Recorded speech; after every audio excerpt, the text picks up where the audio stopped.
Memang dulu sebelum saya mendirikan Partai Gelombang Rakyat ini, Gelora ini, saya ditelepon oleh banyak kawan dari Nasdem, saya kira juga termasuk Bang Zulfan juga ngomong, menyampaikan pesan Pak Surya supaya saya gabung. Cuman saya mengatakan, pertama waktu itu saya masih pimpinan Dewan, formil. Yang kedua, kita memang sudah inisiasi pendirian partai baru. Dan itu ya dihormati juga lah. Saya memang sedikit banyak dengan Bang Surya ini kan abangnya semua orang. Jadi ya kita memang harus sering-sering kalau ada senior kita yang senang menerima anak muda ya pasti harus kita sering datang. Nah Bang Surya saya kira di antara yang senior yang senang berkomunikasi dan bergaul dengan anak muda. Nah saya sering tadi yang dikatakan itu. Dengan Pak Ketua Umum juga, Pak Anies Mata juga beberapa kali ketemu. Satu ya. Yang kedua, pendirian saya kan pendirian sistemik. Saya kan punya kritik terhadap mekanisme ini karena saya melihatnya itu out of procedure gitu loh. Karena kan penetapan oleh KPU-nya kan baru tahun depan. Setahun persis itu, September 2023. Ya. Jadi ini ada jeda setahun sebenarnya. Satu kontestasi yang sebenarnya nggak ada aturannya gitu. Itu yang saya sayangkan gitu. Kontestasi tanpa aturan ini yang saya sayangkan. Karena Anies Baswedan baru dapat satu tiket, ya kan? Dan tiket ini kalau dari Nasdem kita jaminlah bahwa tiket ini akan ada di tangannya Anies Baswedan sampai ujung sebab Pak Surya orang kuat yang tidak bisa tergantikan di dalam partainya. Tapi ada partai lain yang boleh jadi terjadi pergantian, sehingga terjadi preferensi politik yang lain. Dalam setahun ini bisa terjadi banyak perubahan. Gitu. Banyak konstelasi lain yang muncul. Ya. Kalau tiketnya tetap 20%, Nasdem tidak bisa sendiri. Nah ketidakpastian ini yang menurut saya adalah sebentuk pertarungan yang tidak ada aturannya dan itu merugikan kita sebenarnya. Nah saya sebenarnya memperjuangkan satu metode politik yang ada aturannya gitu. Yang kita buat supaya jadwal pertarungan politik itu bisa lebih rapi gitu. Sebab politik atau pemilu hari ini adalah peperangan di masa lampau. Peperangan aja ada aturannya. Ada konvensi yang mengatur peperangan itu. Seperti sekarang ini perang Rusia dan Ukraina ya ada regulasinya ya NATO tidak boleh terlibat tapi sekarang Zelensky mendaftar ke NATO supaya NATO bisa diajak terlibat dan sebagainya itu adalah regulasi dalam perang fisik yang berdarah-darah. Nah kita nih harusnya kan perang pemilu ini juga harus ada regulasinya supaya jelas gitu. Ya sekarang ini ya kayak dituduh tekan menekan kan pencalonan Anies dituduh untuk menekan KPK dan sebagainya, itu juga tidak baik karena ini adalah sejenis pertarungan yang tidak ada regulasinya tadi gitu. Nah saya dulu mengusulkan supaya ada regulasinya, diatur supaya kalau pertarungannya namanya legislatif, ya bertarung para calon legislator dulu. Nanti kemudian saya mengusulkan supaya masa limdaknya presiden tidak terlalu lama, sebab ada riset itu yang dibikin oleh SMRC itu yang mengatakan Indonesia ini termasuk negara dengan masa limdak yang sangat panjang. Sekarang presidennya Pak Jokowi, itu yang dikatakan oleh Bang Zulfan tadi benar juga, gitu kan? Presiden meresmikan industri, di sini ada deklarasi presiden, lalu dia dengan agak quote unquote sinis mengatakan ini waktu berduka, padahal di sana ada industri juga gitu loh, ya kan? Kalau kata Bang Zulfan kan kalau mau di-fairkan, maka presiden hari ini pakai baju hitam dan tidak kemana-mana selama 3 hari kan kira-kira begitu kalau memang itu menurut saya ini bagian dari pertarungan yang tidak kita kehendaki. Terus terang ini yang menyedihkan saya dan sebenarnya kita mau koreksi itu dulu gitu. Tapi kan ini udah terjadi. Saya tahu konstelasi di beberapa partai karena kita juga orang lapangan dan kita bergaul gitu ya. Setahun ini tidak lain adalah kegaduhan yang tidak ada regulasinya. Itu yang saya sedihkan gitu loh. Apa boleh buat gitu. Kegaduhan yang tidak ada Iya, regulasi. tidak ada regulasi. Harusnya ada ini lah ya, apa Ada code ini of conduct-nya perang aja lah ya. ada startnya, ada end-nya kan ada gencatan senjata. Ini enggak ada gencatan senjata. Ya.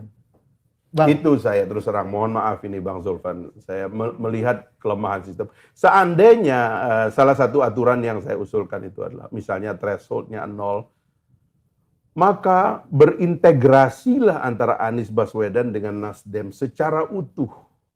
Bahwa Nasdem warnanya adalah dicerminkan oleh Anies Baswedan, dan dalam setahun ini secara private, ya bukan secara private, maksudnya secara longgar, Anies Baswedan bisa digunakan oleh Partai Nasdem untuk mencerminkan jati diri Partai Nasdem, berkeliling Indonesia untuk mengatakan, inilah partai yang harus kalian pilih karena aku adalah representasi dari partai itu. Tidak bisa dilakukan. Karena begitu Anies Baswedan merepresentasikan Nasdem, PKS pasti marah. Partai lain pasti marah. Kok dia cerminnya satu partai, kotel efeknya ke satu partai. Bagaimana nasib kami? Pasti pertengkaran terjadi. Ini jelek. Sistemnya nggak begini. Pak Fahri, makanya itu tidak mungkin dilakukan. Ini kan kebersamaan, ya. Jadi apa yang dikhawatirkan itu tidak mungkin dilakukan oleh Anies ataupun oleh Nasdem memboyong-boyong Anies kemana-mana. Nanti dulu, kalau sudah nanti memang sudah diputuskan oleh 3 partai ini bersama-sama, itu kan masing-masing kan diatur kapan Anies dengan PKS, kapan Anies dengan Nasdem, kapan Anies dengan Demokrat. Poligami. Hah? Ya pastilah. Jadi kan waktunya kan diatur, itu bisa diatur gitu.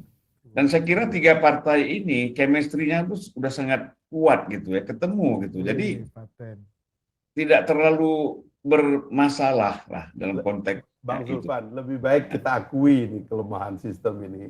Karena ini Oh susah. ya, Ini saya susah setuju dibela. sekali Pak Ferry. Saya kan walaupun saya justru di mana-mana minta di total politik ini saya minta bagaimana threshold 20% itu kita hapus, gitu. Ya. Dan itu kita tegas. Nah, cuman kan begini, kita ini kan Pak Fahri tahu lah. Ini Pak Fahri tadi malam udah diskusi sama saya, suara saya sampai hilang di samping jam 12 saya sama dia nih. Aduh, ya kan? Nah, jadi kalau saya lihat dari sisi itu bahwa kita ini perjuangannya masing-masing.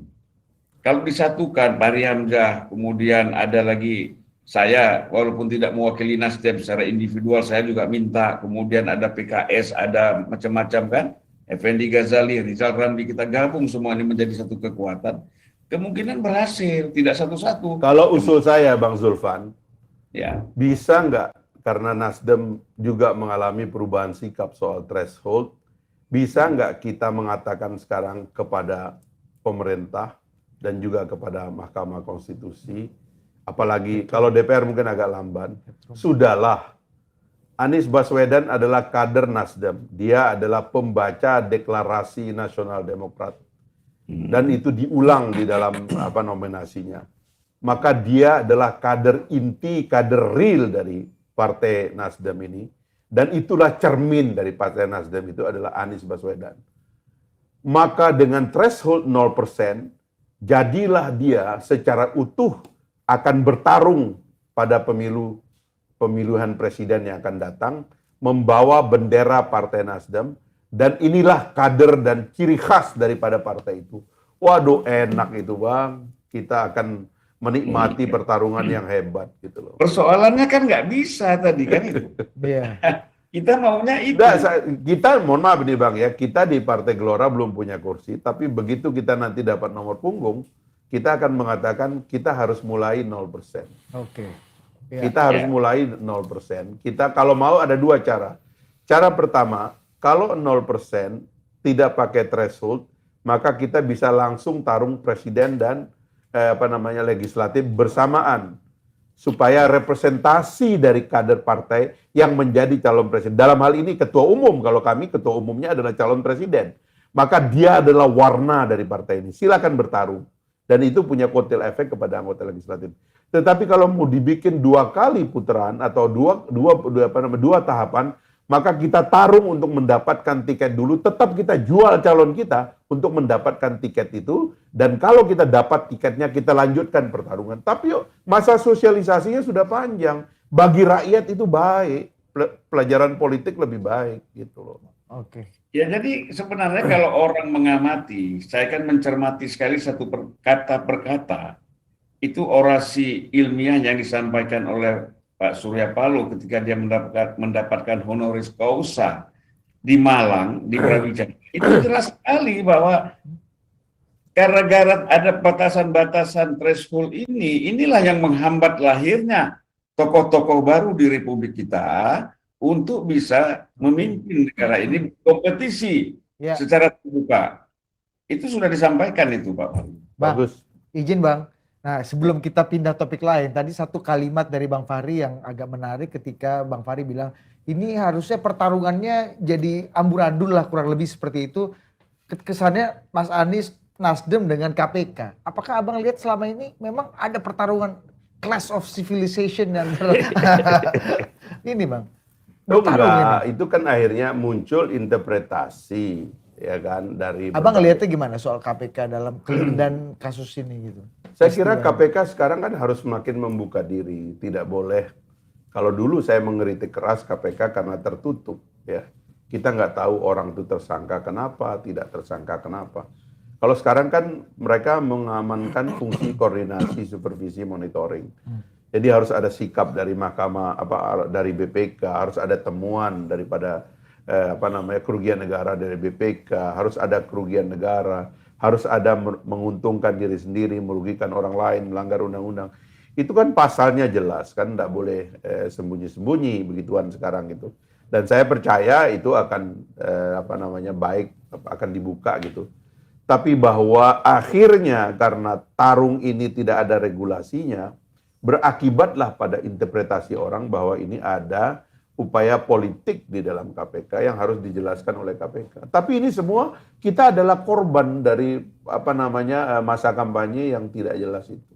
Karena dulu ada beberapa kandidat yang memang tidak dilanjutkan prosesnya karena dia dicalonkan. Saya ingat dulu zaman Pak Budiono, waktu kita membuat pansus angket Senturi, kan Pak Budiono hampir diperiksa. Tetapi kemudian karena dia jadi calon wakil presidennya Pak SBY, akhirnya proses peningkatan penyidikan kepada Pak Budiono dihentikan dan itu dilaporkan oleh Kabareskrim Susno Duaji dalam pansus angket KPK angket Bank Senturi pada waktu itu. Jadi ada yang begitu itu. Makanya ini kan semua karena tidak ada aturannya. Kalau kita bikin aturannya jelas, kita enak tarungnya, siapa lawan siapa, siapa membawa ide apa, siapa dengan siapa, enak. Kalau ini kan jadinya nggak ada aturannya. Saya terlalu banyak kesamaan pikiran dengan Bang Zulfan, harusnya tidak berbeda. Tapi kan karena masanya tidak menjelaskan kita ini lagi apa, yang membingungkan.